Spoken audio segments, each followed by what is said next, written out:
تو مقدس ہم امریکہ میں پلے کرنے کے لیے گئے ہوئے تھے, ہمارے بھائی ساتھ تھے, تو وہ میں اس وقت لکھ رہا تھا, تو یہ بچی مجھے ویسے ہی پیاری تھی, تو وہ پھر میں نے اس سے اور پیار بڑھایا, اور پھر میں نے بڑی مشکل سے پرمیشن لی. تو اس کو میں نے منع کیا ہوا تھا, جو میری ٹیم کے جو لوگ تھے, میں نے کہا اس کے سامنے جب کبھی میک اپ کرتے تھے اس کو, تو پھر اس کو ہم میرر آئینہ نہیں دکھاتے تھے, میں نے کہا اس کو نہیں دکھانا. تو ایک سیکوینس تھا جس میں اس کے ہاتھ پیر باندھنے تھے, تو میں نے منع کیا ہوا تھا, میں نے کہا کچھ نہیں کرنا, اور میں اس کو پیار سے. اچھا وہ جیسے سپر سٹار ہمارے یہاں ہوتے ہیں نا, اکثر آپ نے دیکھا بھی ہوگا, پڑوس میں بھی یہ ہے کہ جی وہ نہیں آئے, اور وہ آئے تو انہوں نے کہا کہ مجھے یہ چاہیے, تو مجھے وہ چاہیے, تو فلاں چاہیے, تو وہ ہو گیا. پھر انہوں نے کہا آج میرا موڈ نہیں ہے, تو شوٹنگ کینسل ہو گئی. تو ہماری مقدس بیٹی جو تھی وہ ماشاءاللہ اس وقت سے ہی سپر سٹار. وہ جب اس کا موڈ نہیں آتا تھا, میں نے نہیں کرنی شوٹنگ, میں نے بولا پیک اپ کر دو جی. اچھا, لیکن انہوں نے پتا تھا کہ جی ابھی 5 منٹ میں یہ راضی کر لیں گے. اب میں نے کہا کیا کرنا ہے, یہ میں نے آئس کریم کھانی ہے. تو وہ پھر اس کے لیے آئس کریم فوراً آ جاتی تھی, سارا ہوتا تھا. وہ لڑکا جو ہمارا اسسٹنٹ تھا بیچارہ, اس کو سمجھ نہیں تھی, تو وہ سارا ماحول بنا کے سب کچھ کر کے, اور یہ مری میں شوٹنگ کر رہے تھے ہم. مری سے ڈر لگنا شروع ہو گیا. وہ پیرافین ختم ہو گئی, وہ اس میں جو دھواں بناتے تھے, وہ جو سارا وہ سارا کچھ ریڈی رکھے. اس کے ساتھ اب میں باتیں کر رہا ہوں, سٹینڈ بائی کیا, سارا کچھ کیا. اس نے لا کے کہا, کہنے لگا جی یہ لے جی رسی. اس نے دیکھا, اس نے کہا کہ انکل رسی کس لیے؟ تو اس نے بول دیا باندھنے کے لیے تمہیں باندھنا.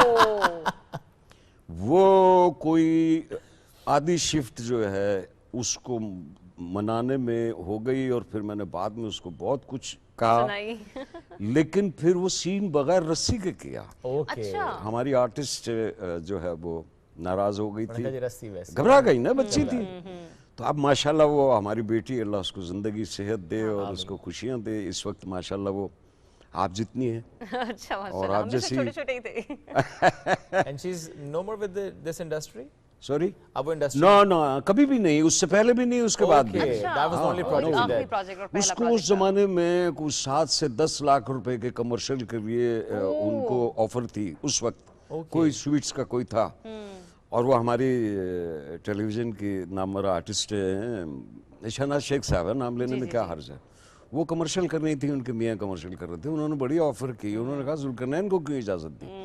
تو ہمایوں صاحب نے کہا وہ اس کے دادا سے اجازت لے کے گئے ہیں, اور وہ اس کا چاچا ہے. تو یہ ان کی محبت ہے, اور آج ہمایوں بھائی کے لیے میں دعا گو ہوں, اور ان کا بھی شکریہ ادا کرتا ہوں, اور مقدس بیٹی کے لیے ڈھیروں دعائیں. اچھا, آپ کی شخصیت سے بہت سارے ڈراماز جڑے ہیں, ہم نکالتے چلے جائیں گے تو وہ ختم نہیں ہوں گے, کیونکہ 50 سال کا ماشاءاللہ تجربہ ہے, انڈسٹری کا سفر ہے.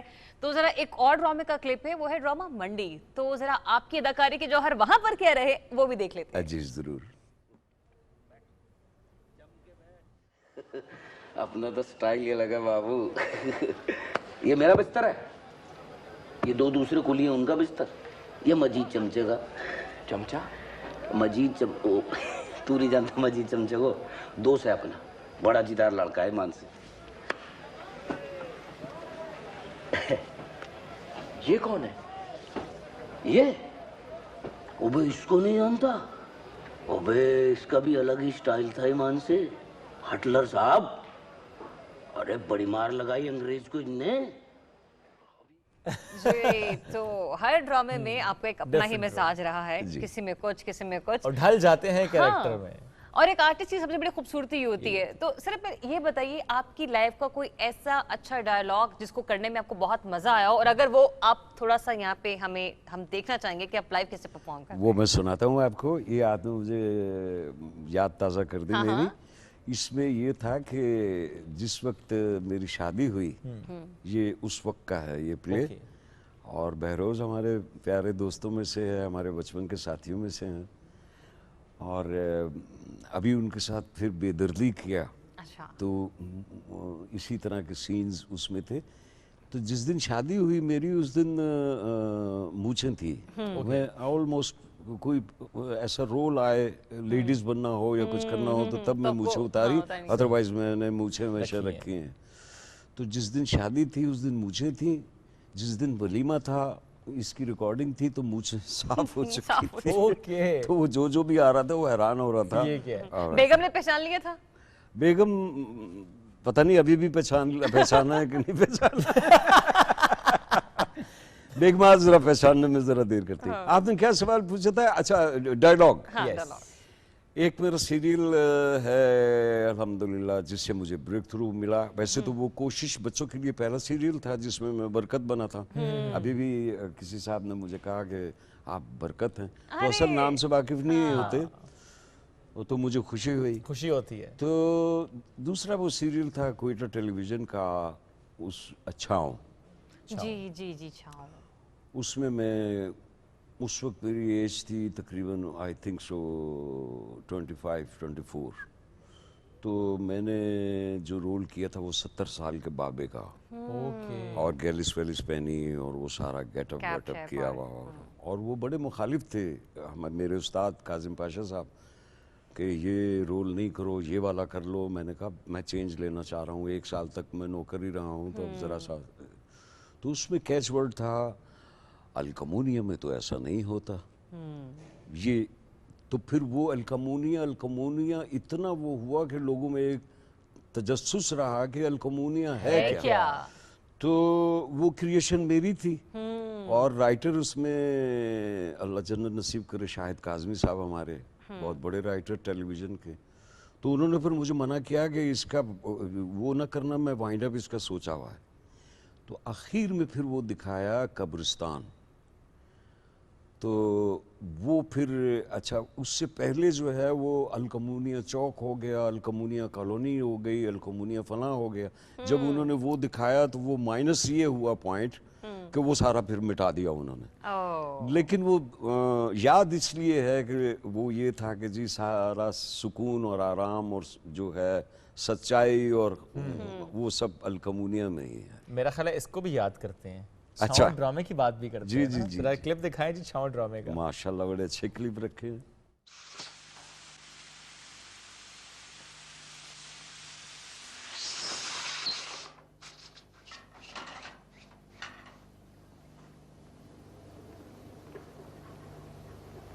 گلو, ابے او گلو, آج بڑے خاموش ہو. الکمونیا میں تو ایسا نہیں ہوتا. ابے منہ پہ گوند لگا کے آیا ہے کیا؟ آج پھر صاحب لوگوں نے تمہاری وجہ سے میری بے عزتی کر دی. تمہاری عزت تھی؟ کیا مصیبت ہے؟ ہوا کیا؟ ہونا کیا تھا؟ الکمونیا میں تو ایسا نہیں ہوتا تھا. اچھا آواز بھی آپ نے 70 سال والی نکالی ہے اس میں. اب وہ تو پھر ڈیفینیٹلی وہ باڈی لینگویج بھی ہوتی ہے, پھر وہ چینج بھی ہوتا ہے. اور یہ جو آپ نے کلپ دیکھا ہے اس میں یادیں ہیں فلم اسٹار لہری صاحب, اور میں ان کے لیے دعا گو بھی ہوں. میں نے ان سے بہت کچھ سیکھا. میں اور بہروز ایک ان کا ایک ہی اسٹیج پلے تھا. اس کو تقریباً میرا خیال ہے ہم لوگوں نے کم سے کم 1000 شوز کے کیے, ملک سے باہر اور مختلف شہروں میں. تو جب یہ میں کر کے آیا تو میرے ذہن میں لہری بھائی تھے. ان کی ٹائمنگ, ان کا سٹائل, ان کی بات. تو کبھی کبھی ہمارے ہاں 2 بڑے بادشاہ گزرے ہیں. ویسے تو آج بھی بہت اچھا کام ہو رہا ہے, اور ہمارے اس وقت بھی معین بھائی بھی بادشاہوں میں سے ہیں, اور اللہ پروردگار جو ہے عمر شریف صاحب کو صحت دے, وہ بھی ہمارے بادشاہوں میں سے ہیں. لیکن یہ جو 2 بادشاہ انڈسٹری کے ہیں وہ منور ظریف صاحب اور لہری صاحب, تو کبھی ان کے انداز میں بات کرنے میں مزہ آتا ہے. تو لہری بھائی کو کوئی نہیں کر سکا. تو جب میں آیا تو لہری بھائی مجھے ملے تو کہا کہ یہاں آئیے. تو میں قریب ان کے گیا تو کہنے لگے ہمیں کرنا بہت مشکل ہے. میں نے کہا جی. کہنے لیکن آپ خاصے قریب آئے. تو میں سمجھتا ہوں یہ میرے لیے ایوارڈ ہے, ریوارڈ ہے. اور ان کے کریکٹر میں جملہ ان کی طرف سے آنا یہ بہت بڑی بات ہے. اسی طرح ہمارے اساتذہ میں سے جنہوں نے عابد علی صاحب کو, جنہوں نے فردوس جمال صاحب کو, جنہوں نے ایک لمبی لسٹ ہے. جی یاور حیات صاحب ہمارے استادوں میں سے.